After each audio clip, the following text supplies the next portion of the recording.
Welcome back to Chris in Retro. Thanks for tuning in. Today is a departure from what I normally do. It's a first for me. I actually have 3 guests today, so I'm pretty excited about that. Also want to give a shout out to Rock Fox Recording Productions for the brand new studio. You notice the background's a little different. You'll see it as we turn cameras to the other guests. It's pretty awesome. So I'm thankful to be part of this. But today's show, it's a slight departure in the fact not only the number of guests we have, but some of the conversations we're having. So you don't necessarily have to go through a tough time to need hope. You know, we're in an environment right now where we need to make informed decisions. And many of us are hearing a lot about real estate and the economy. And some of our concerns can be, I'm retiring, do I downsize my home? I'm trying to get a home, I've got children. You know, is the economy as bad as they're telling me? What are the news stories I'm hearing, and how does it impact the decisions I'm making? Because I'm doing the right things, I'm working real hard, and yet I still feel like I'm a little scared, and my hope's a little tainted, I think, with trying to figure out what to do about homes. Today, what we're going to do through my guests is give you the ability to make an informed decision. We're going to empower you with information. We're going to try to remove some of those fears and help you live the life that you should have based on the choices that you want to make with good information. So without further ado, what I'm going to do is introduce some of my guests. So my first guest is a former U.S. Congressman. He's a government affairs professional. He's a lawyer. And for me personally, he's an incredibly faithful friend.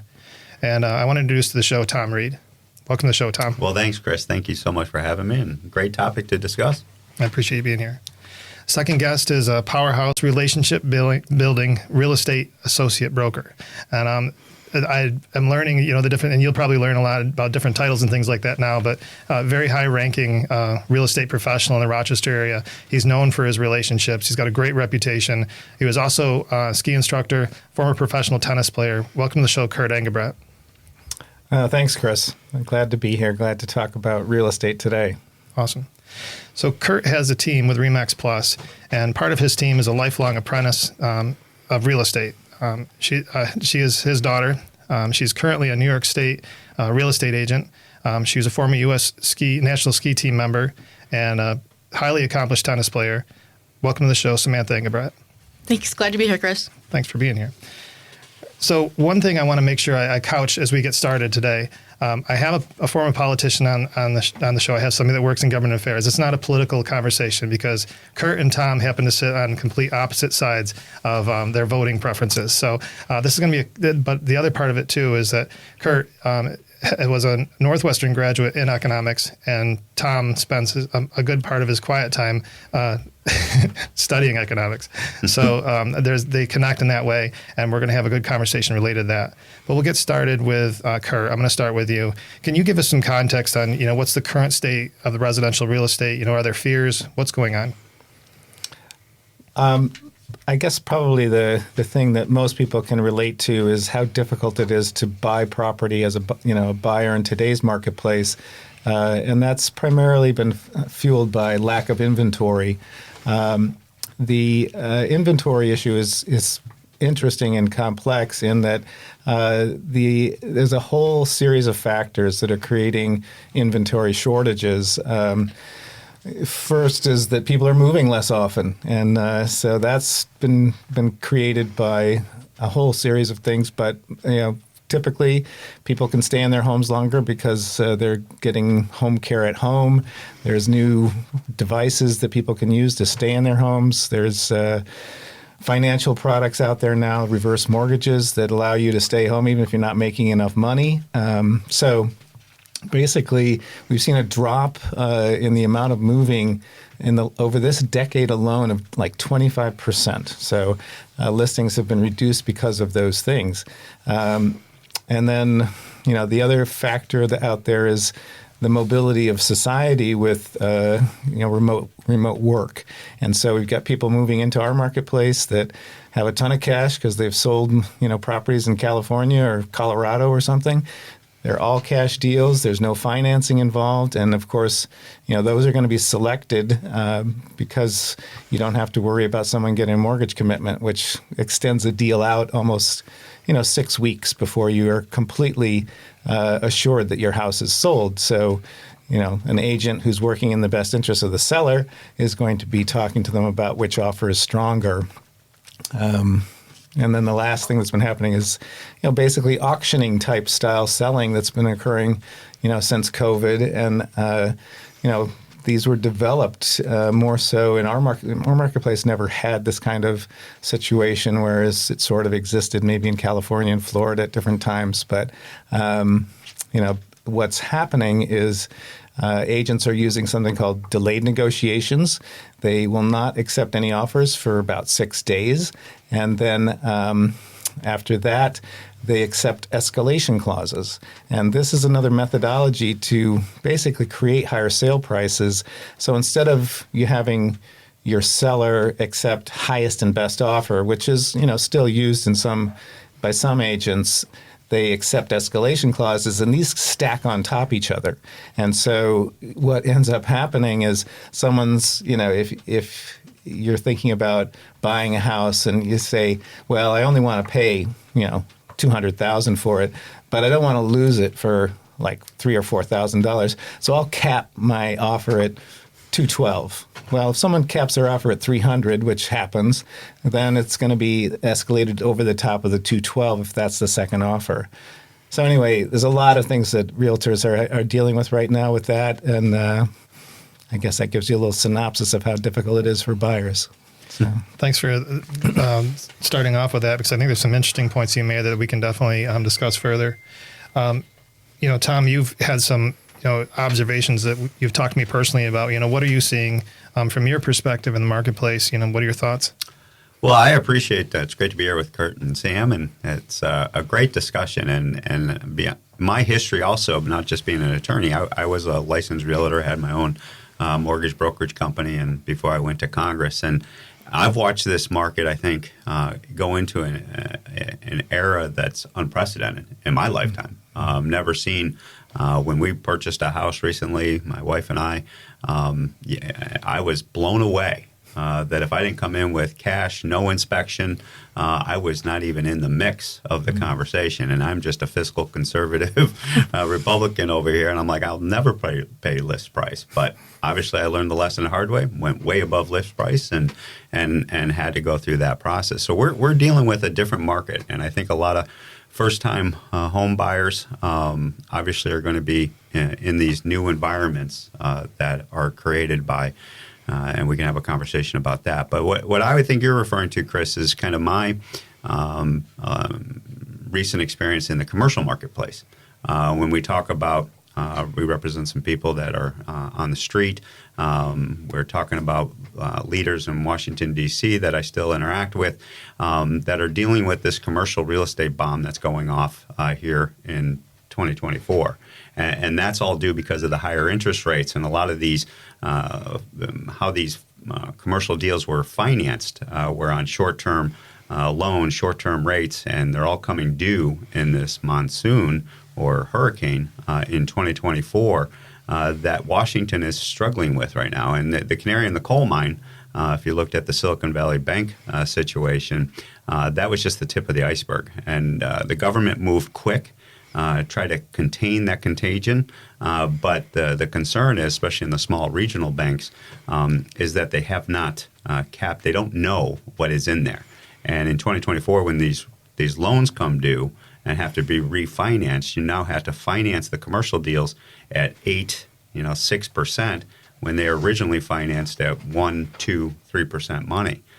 Even in Europe, when I was in Copenhagen, they were offering negative 2% commercial loans. Never imagined in my lifetime the bank would pay you to borrow money over 20, 30 years, which is just crazy. I mean, it's an upside down world.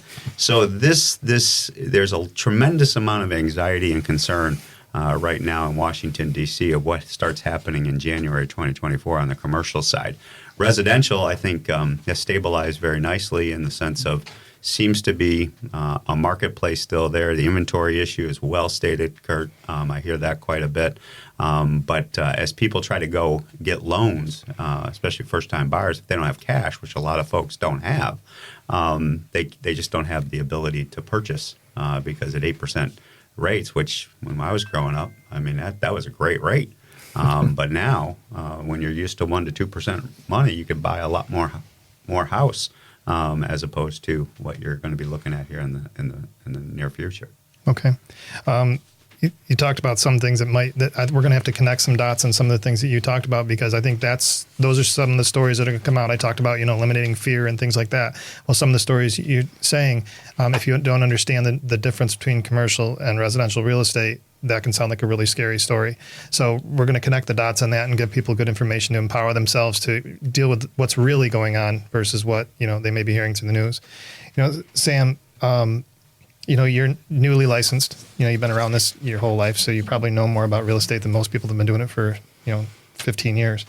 But, what are some of the things you're hearing? What are some of the challenges you're facing as kind of a new voice? And, you're in this discussion really the voice of the customer. What are you hearing? I'm hearing just a lot of different perspectives from people, buyers and with a lack of inventory. As far as being, a real estate agent, really being a salesperson, I come in and I see a lot of that negative talk with salespeople. Like I was just at an appointment yesterday meeting the owner of a big apartment building, and his father, who actually used to be a broker but really owns these large buildings, was saying, "Are you really even human?" I was making a joke, and I was like, "No, I'm not really human." But but he, with the lawsuit coming up all the time, and I kind of have always been around it, so I understand how commissions work. I mean, I've been around my father, who I see on the opposite spectrum of being a crook. He's just not. I think really what it comes down to is that there's grimy people in all professions. I mean, lawyers get bad reps too, and Amen. Politicians. Amen. And I just think, people, just change the attention to different things, and it just depends on what's really going on. But when it comes down to it, there's, some people that are grimy, some people who aren't truthful, and then there's, you want to find the people that you work well with, people who are honest, and people who are really trying to help you. And that's why I'm really excited about getting into real estate, because I'm really, in my opinion, helping people. I mean, my father's done this, thousands of transactions. He had gone through all the problems, and really, I don't ever see him trying to gain a dollar. He's really just trying to help people make wise real estate decisions, and really, it's good to own real estate, because it's not like buying a car where you take it off the lot and all of a sudden it's not worth much anymore. It's a lot different than that. So I think it's just managing your financing and your personal situations, and just doing the best you can with that. So that's kind of how I'm coming into it. I think I can leverage my father's experience, and so I feel lucky in that way that I'm not coming into it with no work available, especially with low inventory. I think you made a good observation there around this whole grimy thing. I talked about Kurt's relationship building, and the observation of lawyers, real estate agents, and salespeople. We represent all of that. I'm a salesperson professionally as well. And integrity, relationship being the key, I think is important too. So from my opinion, the baseline of all this stuff is we're going to work through this and empower people with good information, but they also have to trust who their advisors are. Who are the trusted advisors?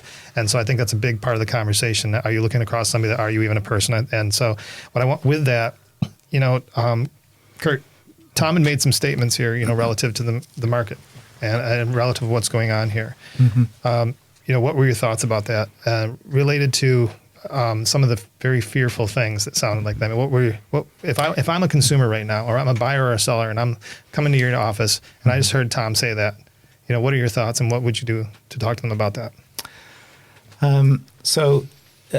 As far as the first aspect of affordability, clearly affordability has dropped significantly. I mean, I started a couple of years ago with COVID. Someone needed very 95, 97% financing, and they originally qualified for over $200,000. Well, lo and behold, now they probably won't qualify for more than $1.25. They already rented. They were totally frustrated, and I've put in 6-8 offers for people who haven't gotten houses. So it's pretty clear that people are going to get disappointed. People are going to be frustrated by this market. But last month I ended up putting together an FHA deal, 97% financing, got $10,000 from the seller to help this person, with their closing costs. And so these opportunities are available. They're much fewer and far between, but you have to keep. You have to be working with someone who's willing to, sort of analyze that market for you, figure out where the opportunities lie, and then, that there's agents out there that'll do that. And that's, I think, what you got to keep in mind is that the right person is going to, work hard. I'm working right now with somebody who has a house to sell, and they can't buy without selling a house. Mm-hmm. Well, that's impossible right now because, essentially every house that goes on the market, there's 5-6 offers, mostly cash, no inspections. Those things are still happening. Our market's still strong compared to some in the United States. And, so you have to coach the person. You have to say, don't get disappointed. We have to wait 7 days. We have to wait past delayed negotiations to get a property, and then we'll go after one. We'll see if we can get them to accept a contingent offer on the sale of your house. And so you got to have strategies. So the relationship, they have to trust you. So. I was just going to piggyback on that. And one of the things that I definitely see a distinction between is the residential market and the financing that makes up that to people that are new to this. Commercial lending is what I'm referring to, what this 2024 year looks like. So people in the commercial world are more sophisticated, more experienced. They kind of understand, what these mezzanine financing look like and things like that. Taking it back to the residential point, I think Sam's point is so well stated, and it's fortuitous. I just got back from Minneapolis. I was out there for 3 days on a trusted leadership summit. I spoke on a panel, and we had world leaders from Zimbabwe, Rwanda, to the local leaders, CEOs of founders of places like the Rainforest Cafe, Famous Dave, and all these leaders. And the heart of the message was, and I think Sam nailed it, was in real estate. This is one of the biggest moments in an individual's life, in a family's life, because you're talking about your home and a significant investment. You need a trusted partner that can speak to you honestly, that can advise you and walk you through a process that a lot of home buyers that I find on the residential side, myself included at times, get overwhelmed with the information. And if you have a trusted agent, somebody that you can really have a conversation with, it makes it so much easier, and it allows you to make a better informed decision, because ultimately you are going to have to be the one that makes that decision. But with the right advice and the right trusted relationship, you can put yourself in the best position to have an asset that's going to pay dividends for decades. And they don't make any more real estate. That's one of the reasons why you invest in real estate. They don't produce new widgets. I mean, they produce widgets every day, cars every day, but real estate's limited. No new earth. No new earth. Not coming anywhere. So, Sam, how do you deal with that? Do you have a lot of new information? So, Kurt, you were just describing the complexities of needing somebody that knows what they're doing in this business to try to navigate things.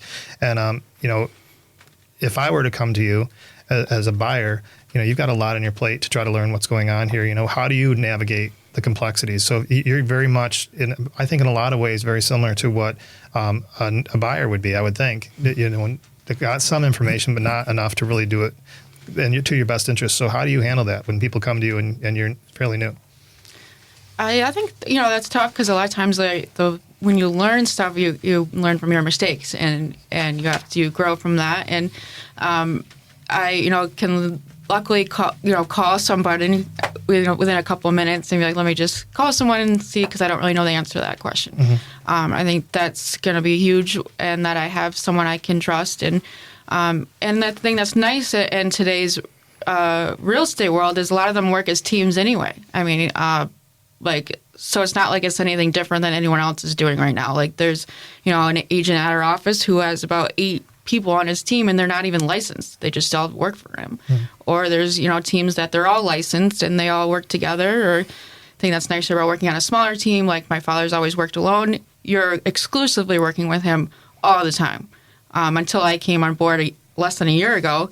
Now you're working at least with 2 of us, so I can cover things when he can't. But he's still a phone call away. So finally he can kind of go on vacation without working the entire time, which is how I grew up. I got to go to work. except we're in Florida, but that's fine. He always sold the house when we were away. It's like always happened for whatever reason, even though months would go by without selling anything. But, whenever you're on vacation, things get busy, right? So, so now it's nice that I think, you get the knowledge from him. But, I can bring in, new perspectives, being younger and kind of seeing things from new eyes, like more like a customer's eyes. And so I think that's the thing that's nice is you can have a team in that way that, if you do need to see a house, all, last minute, you're not waiting on whatever his schedule is like. Right. So Can I piggyback on Yeah. what Sam just said there? Yeah, for sure. Because I think it's so important, and I found this in my life, meeting with folks over the years. What Sam just said really resonated with me in the sense of she showed a willingness to not be the smartest person in the room. And a lot of times I find people in real estate, and maybe this is some advice to somebody who's not been through this process. If someone tries to BS you and tell you that they know all the answers, that should be a major red flag. Yeah. Because we're all human beings. We don't have a magic box that we are born with all this information. And to be able to have somebody that you could reach out to and talk to that says, you know what, that's a good question. I don't know. And have the confidence to say, I don't know. That is somebody I would highly recommend to folks, because then that person, especially what Sam indicated, she would reach out to people who do know, who do have access to the information, so that when you get that information back, you have information that's been verified, we've learned together, and at the end of the day, that makes you in a better position to make an informed decision. I appreciate you saying that. Let me research that and get back to you. I'd rather hear than, somebody give me some nonsense answer, and I know it's nonsense. Or just sign here. We'll take care of it later, because don't trust me, I got it all taken care of. That should be a red flag. Right. So in this marketplace where you guys are trying to be relationship builders, Kurt, you've got some other headwinds there, and Sam alluded to it earlier about a lawsuit. So you've got some other things going on that Sam was telling me, noticed the other night that, Uber had a lawsuit. The Ultimate Fighting Championship just got a big lawsuit for their Saudi Arabia work they did through the pandemic. Large corporations, it seems like there's all these large lawsuits coming. And it sounds like, and so I don't have a lot of detail on this, but you're getting, your industry is getting hit too. Right. So how is that, impacting you? What do you see coming on with that? And from a consumer perspective, what are we looking at? So, just being in real estate for so long, there's so many times that commissions have been questioned, sort of attacked, and different ways in which, outside of our industry, there's an attempt. They think we get paid too much. Well, if you look at the national statistics, the majority of realtors don't make much more than a McDonald's person. Of course, there's people that are very successful, but the reality of these lawsuits is they came, the one that was just won in Missouri against the National Association of Realtors and Keller Williams were the primary people. REMAX was actually named in that suit and just paid to get out of it. And so, but of course, they're going to not be able to do that in the future because there's bigger lawsuits that have occurred across the country.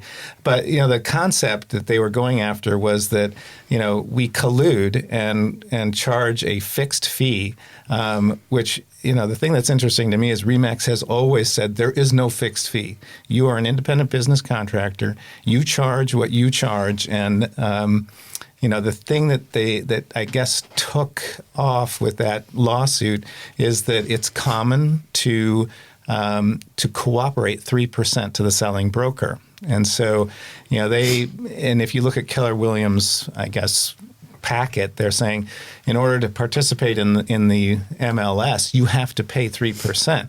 Well, you say have to in anything and you're in big trouble because it's commission-based and it's independent contractors. No one is hired by a real estate company. They're an independent contractor to that company. And so your fees are your fees and your costs are your costs. And so, what I see in this thing is that there's a reason why cooperation is to the benefit of the consumer.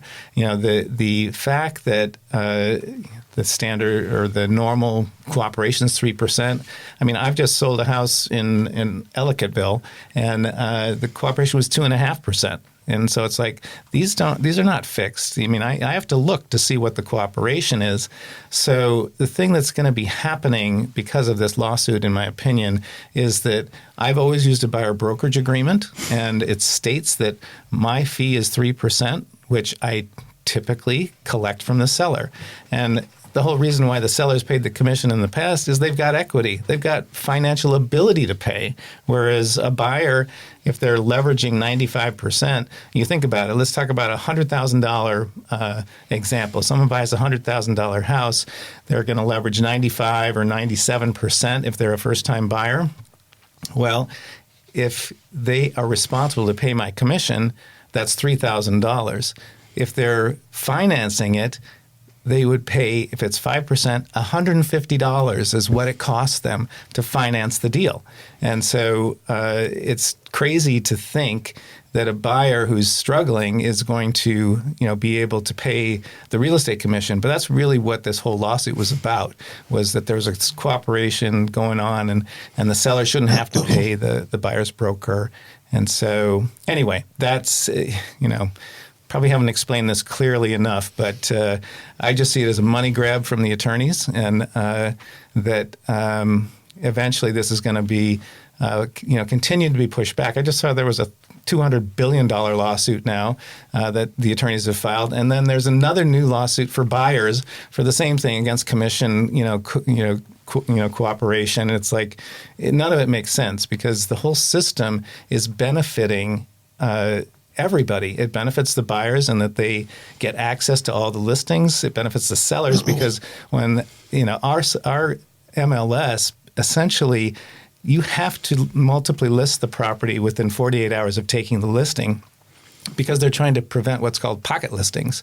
And pocket listings are a way in which a real estate broker can get the full commission, both sides of the deal. He doesn't cooperate with other brokers. And that's what they're trying to do is undo the whole system that's been put together over 50 years to try to create the best, most ethical way in which real estate can be sold.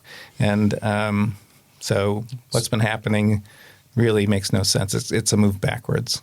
Well, like all things, there's unintended consequences too. So I'd imagine there's something downstream that, the people defending that would have to say, pump the brakes. You're not seeing, what you're actually creating here. You look at some of these other lawsuits, they're going to collapse industries. I mean, that's just, that can realistically happen. I mean, you're talking about some of those now.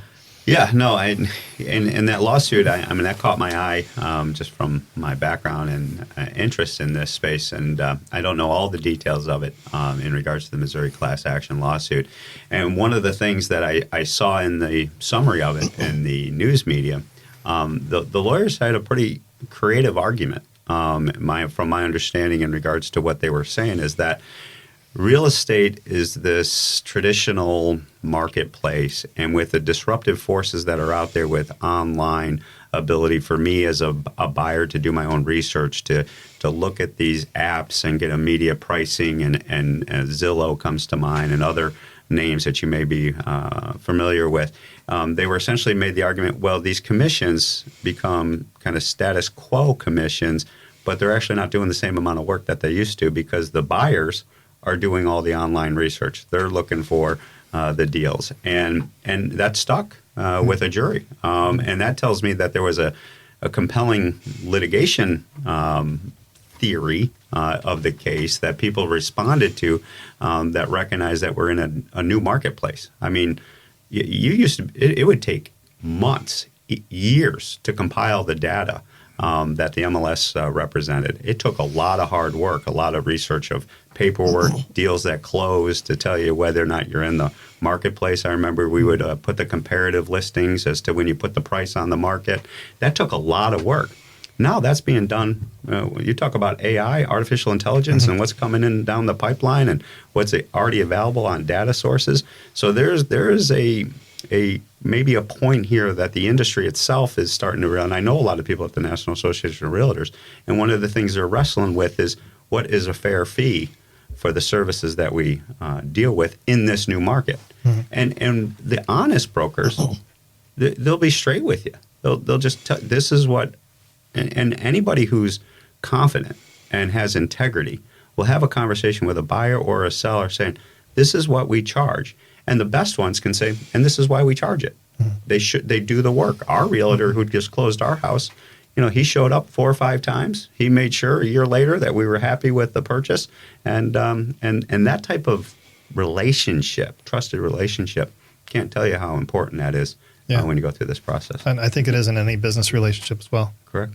Yeah, I was just gonna piggyback off that a little bit too, and I think that's why knowledge needs to be in this industry and what's going on. It's not just as a home owner and you're just selling your house, and yes, you have some experience in that. You don't. It's a little different. It's not something you do on a daily basis. Mm-hmm. And as a buyer, we put more energy into our buyer clients than any of our seller clients. And on the opposite side, our seller clients are easier for us, but we put more money into it because we pay for photographers, we pay for having it staged. All of this is coming out of our own pocket, and we just didn't sell a house. All of that money was lost for us. It's just the way that it is, and we have to look at it as the homeowner's upset at us because we didn't sell, but really it was just relisted back to back. Things happen. But from a buyer's perspective, lots of new agents coming into the industry have to work exclusively with buyers. We have to show them properties on a daily basis. And then you take into account sometimes they don't even buy with you, which is why we put in buyer contracts, because we don't want to put in all that work and have them go sign with somebody else. That's all lost for us. Time is money. It's... I see it as my dad has always been a really hard worker, and it's not like he's just getting, I'm just making, $20,000 on a daily basis. No, it's just like any other industry. You put in the work and you get paid for it. One of the things that's kind of interesting to me about Kurt is conversations I ask how things are going, and it's so volatile. I mean, I can see you in 3 months and everything's changed.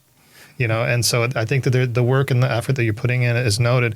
And I think there are some unintended consequences. Tom, your comment about the Zillow thing, not really being an expert in this area at all, I still always go back to say, how could that be a comparative? Because that's like saying we were moved to the same place as buying T-shirts through Amazon.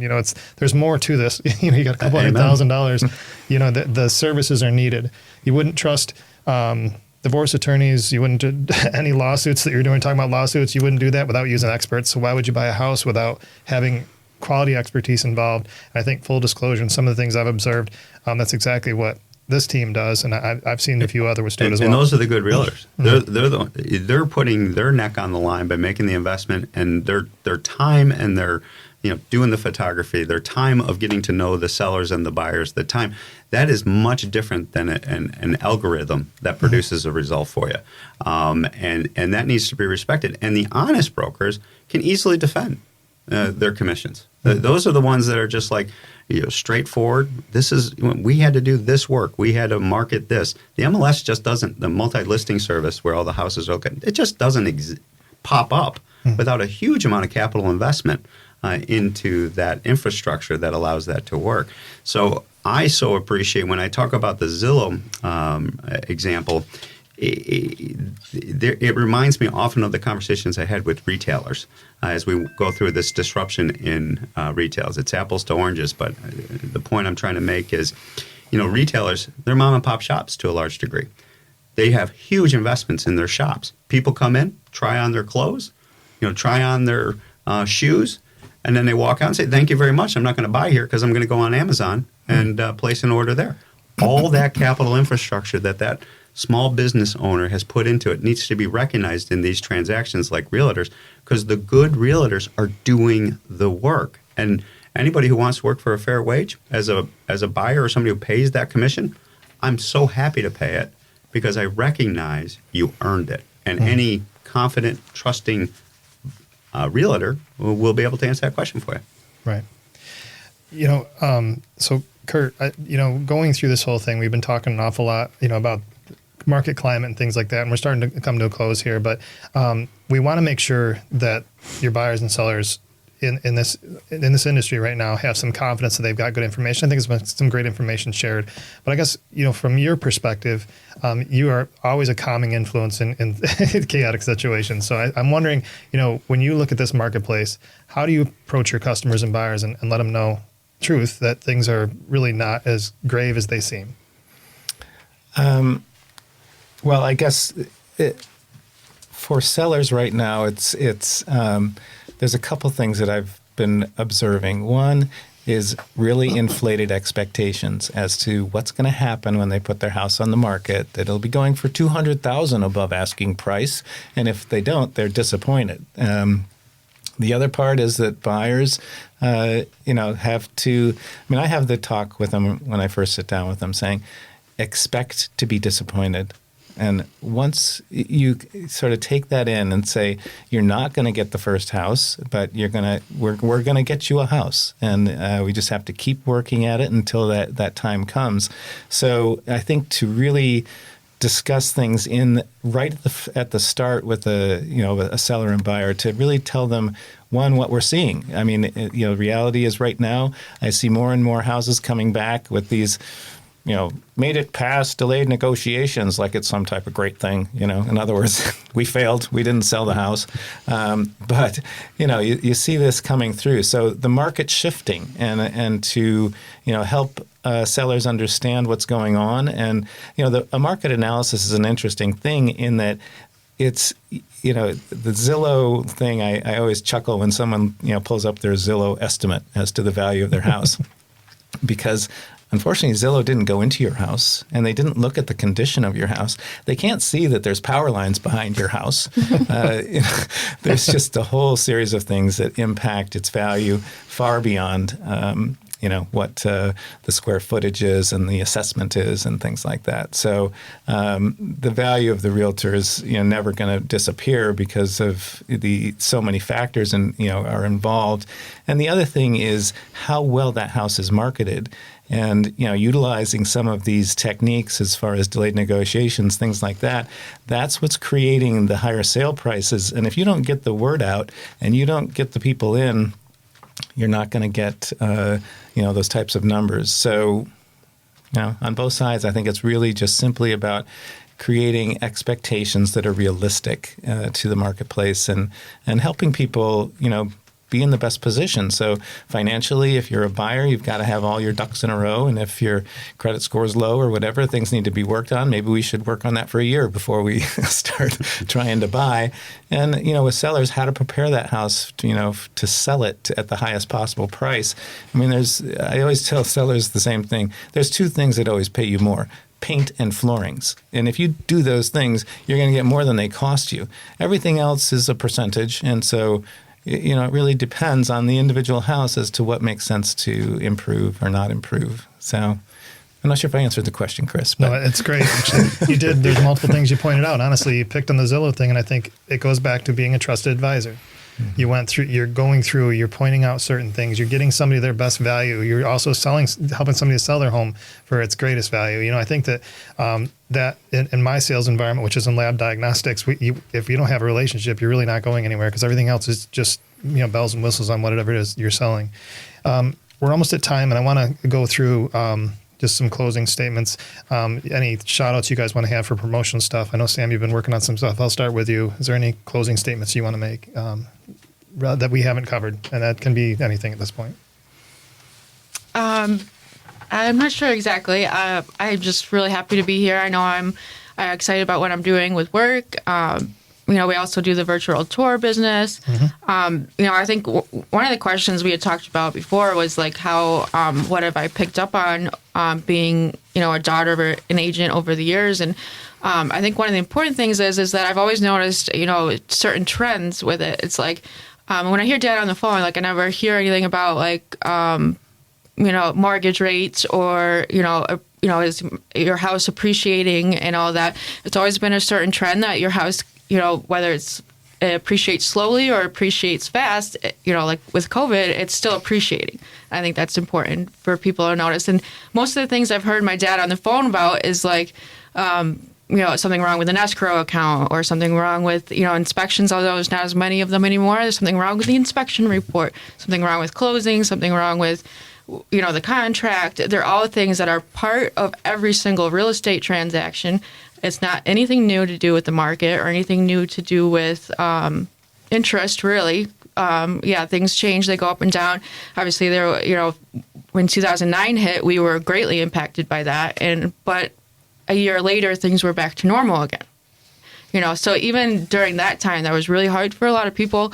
It stopped and things went back to normal. So I think, even with COVID hitting, it changed things a lot. There's not as many inspection reports. Yeah, your house appreciated by 40%, but it still will continue to appreciate in the future, just not nearly as much, which is probably a good thing. So that's what I've picked up on with, real estate, and that I think we get worried about things. Everyone the unknown. That's what scares everybody. It's the unknown. Right.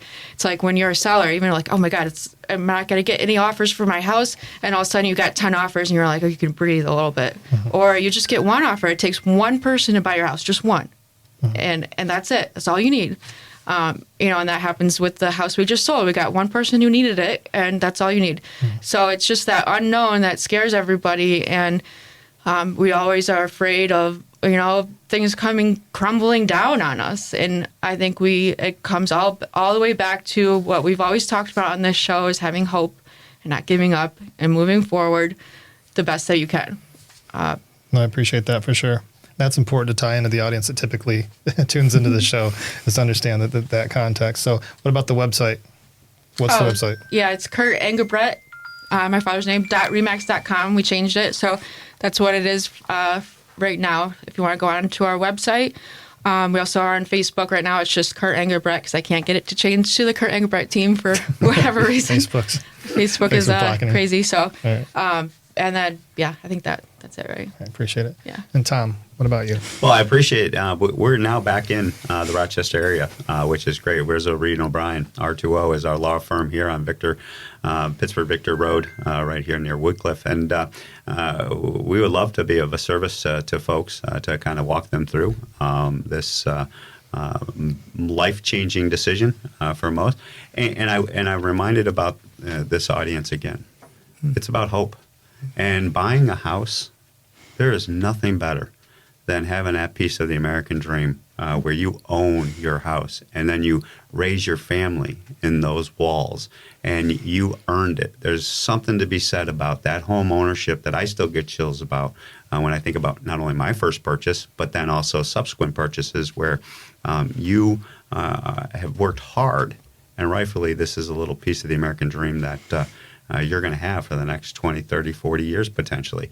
And having trusted advisors to walk you through that, that is something that there's a lot of good people out there. There's a lot of bad people. Trust your instincts, trust your gut, but just get associated with people that have your back and can speak to you honestly. And when you buy that home, what a dignity type of reinforcing moment that will be for you and your family for years. Right. I appreciate that. Tom, you and I have talked for hours. I had no idea that you were a real estate agent at one point, and I didn't know your law firm handled real estate either. I know about your fly fishing, but I didn't know about that. So, it's a continuous journey. That's right.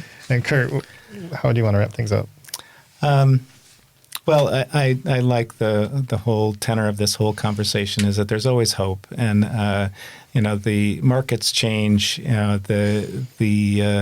I guess what I see is the primary benefit of real estate agents is they negotiate on their client's behalf, and it's impossible for a machine to do that. And sellers won't get the best representation. They may sell their house for significantly less than the market could bear. And buyers may be paying more or buying something that they don't understand how many problems there are going to be with that. I mean, the biggest problem in my mind right now with real estate is these purchases without without inspections. I always tell my buyers, you can't get one to get this house, but you get one afterwards so you know what you need to do to improve it and keep care of it because it's a big investment. So anyway, that's my feeling about real estate is that it's it is the American dream, and it's so much more available here to us in the U.S. than it is like in Europe. I was over there, and I don't know, some crazy amount of people rent, over there. They can't own. Houses stay in families for like 6 generations, So, I would say save up a little bit and buy that first house. Nice. Well, for my regular audience, I hope you found this enjoyable. For my new audience, there's a few places you can check us out. You can check out the Chris and Retro YouTube channel. By doing it in RockFox, we also have the audio podcast, which is basically anywhere that you listen to podcasts. We're doing a little different work on TikTok. It's all inspirational. So every single thing out there is small motivational memes, if you will, usually with music, trying to give you guys a little bit of a shot in a day if you're having some trouble. And, even in this conversation where we normally are talking about hope and avoiding high-risk living, I find in this conversation, I find a lot of hope. It's good information. Hope you feel empowered by what we talked about today. Please like, subscribe, and share. Make sure you comment. Comment is fun because we can actually get into what you thought and maybe some additional questions you might have afterwards. But thanks for tuning in. Until we meet again, please stay out of trouble.